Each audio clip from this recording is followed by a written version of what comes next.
Patience, we all know what it means in theory, but I'm probably not alone when I can admit that I struggle with this particular fruit of the Spirit. I have to say, patience has become a bigger issue for me now that I've moved from the northeast of England, where I had a motorway-free journey to work each day, to a journey now which incorporates the M61, the M62 and the M60 every day, at least twice a day during my working week. So the patience that James talks about in this passage is twofold. Firstly, we need to be patient in putting up with the troubles that we encounter in this world and trust that God will come and rule with his justice when he comes again.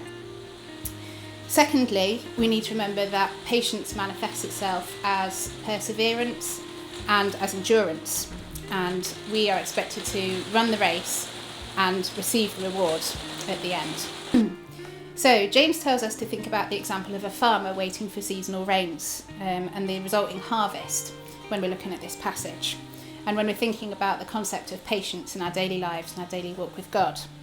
So when reading this passage, even if those of us who aren't farmers can appreciate the importance of having rain to be able to grow crops. And if you'll pardon the pun, I'm just going to dig a little bit deeper into another passage in Deuteronomy, just to shed some light on what James is saying to us today. So Deuteronomy 11, 8-15 says, "Observe therefore all the commands I am giving you today, so that you may have the strength to go in and take over the land that you are crossing the Jordan to possess, and so that you may live long in the land that the Lord swore to your forefathers to give to them and their descendants, a land flowing with milk and honey. The land you are entering to take over is not like the land of Egypt, from which you have come, where you planted your seed and irrigated it by foot as in a vegetable garden.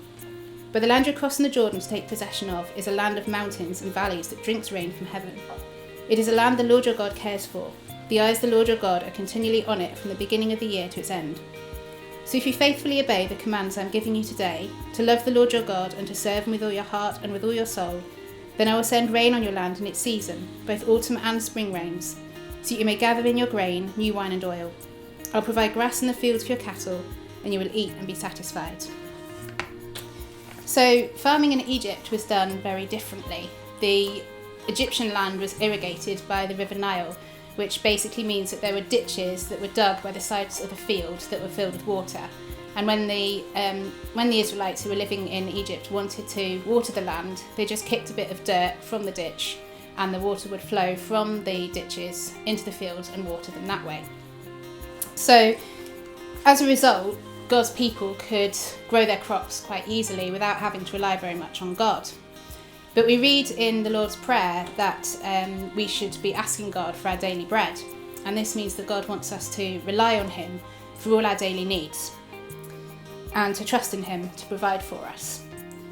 So God, in this passage in Deuteronomy, tells the Israelites that he is going to move them from a land where they have it pretty easy to a land where they're going to have to work a little bit more and to trust God for him to provide for them. So the land that God took them to didn't have irrigated land.